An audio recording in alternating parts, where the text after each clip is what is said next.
Hello fellow fish nerds and happy 5th day of my February fish vlog challenge. Um, Once again I was planning on filming the second part of my free Aquabid Fish, which I'll post a link to that video right here. I was planning on doing that. I had the whole cinematic, dramatic whole thing planned out. I thought about it more in school today, planned it out. I could probably get it filmed pretty quickly or recorded pretty quickly. But then something very interesting happened today at school. Something that I just had to get up as soon as possible. My students were super interested in it. They wanted to see it on YouTube as soon as possible. I told them I would post on YouTube this week, so surprise to them, I'm getting this posted as soon as possible tomorrow, my time, today, your time on Tuesday.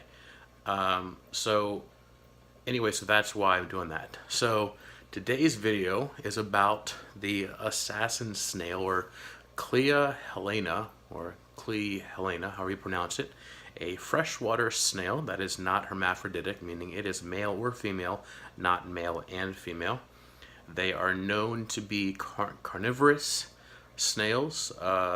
People mostly get them to eat and keep in control and check their pest snail populations so that they're not overrun with ram's horn snails, bladder snails, pond snails, Malaysian trumpet snails, etc. But then if you feed them too well, then you become overrun with assassin snails. My students love the name assassin snails. They think they're super awesome. I think it's a pretty cool story. It is. It's a snail that has a harpoon to shoot or to lance its prey, basically, to kill them and eat them. So my students do find that very interesting. Interesting story about some of my assassin snails is last school year, at the end of last school year, I was breaking down my tanks to bring my fish home for summer tubbing because I don't keep my fish in my classroom over the summertime. So I was going to bring all the fish home, and I accidentally left a few assassin snails, because one of the things about them is one of their habits is they tend to burrow in the substrate or in the ground during the day, especially midday. And so a few of them burrowed in the sand of the tank that they were in, and I accidentally left them there all summer with maybe a few inches of water. Didn't feed them, no filtration, no heater, just, well, no air conditioning. I guess that well, because they pretty much turn it off in the school, at least that part of the school, during the summertime. And I was surprised when I came back in the fall to find that they were still alive. I was very shocked that they were that hardy. So these assassin snails are definitely survivors. I was pretty impressed by that.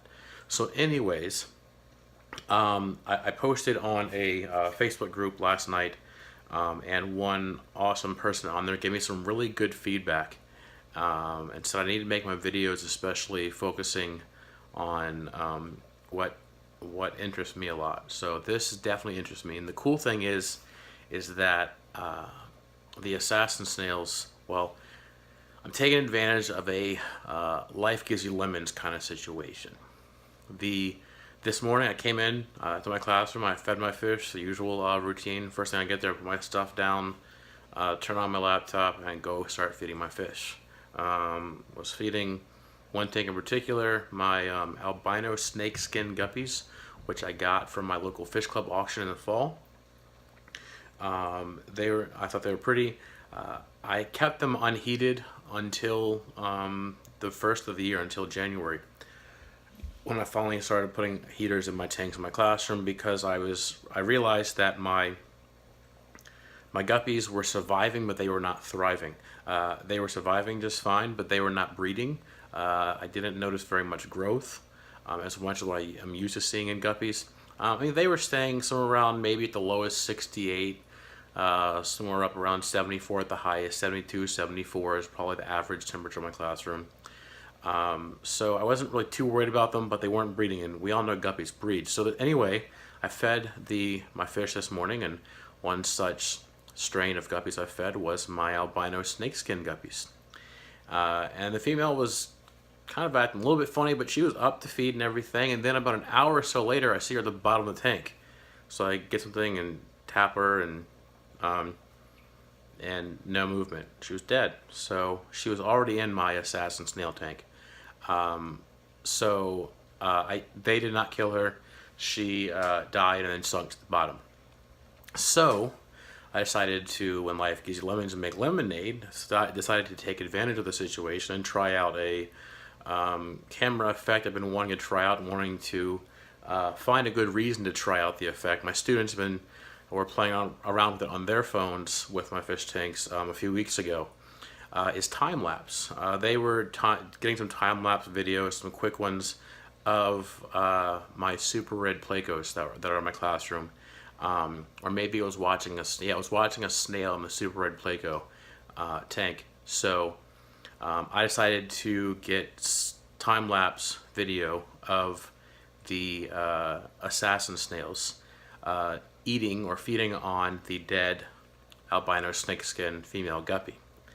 So I did. So that's what this video is. It is time lapse video of my assassin snails eating my albino snakeskin female guppy.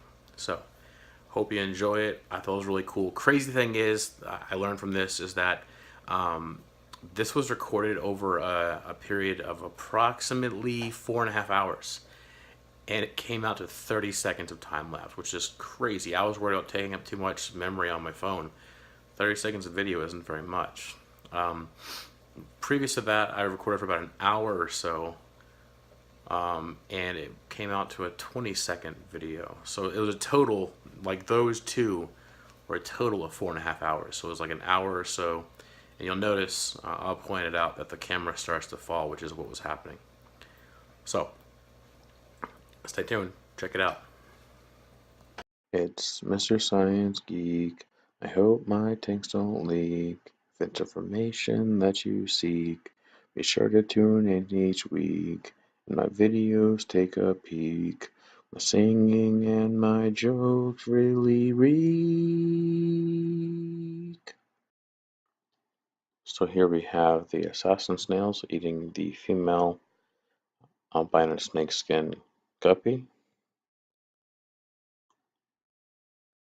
There was before this clip, there was one snail that moved the fish into a better position, and they all joined in. I think it's interesting how they all get their fill and they just trail off, kind of like the end of Ocean's 11. Just go off and do their own thing. Lights went out, I left the room, and this is a close-up of the exact same thing, but maybe you can get a better picture. Now, I don't mind watching it in time lapse, but I don't think I could have watched it in real time for that long a period of time. I did have a student that watched it in real time very closely for a pretty significant amount of time once he finished his work. So, anyways, hope you enjoyed that. Stay tuned for tomorrow's February fish vlog. Stay tuned and stay fishy, people.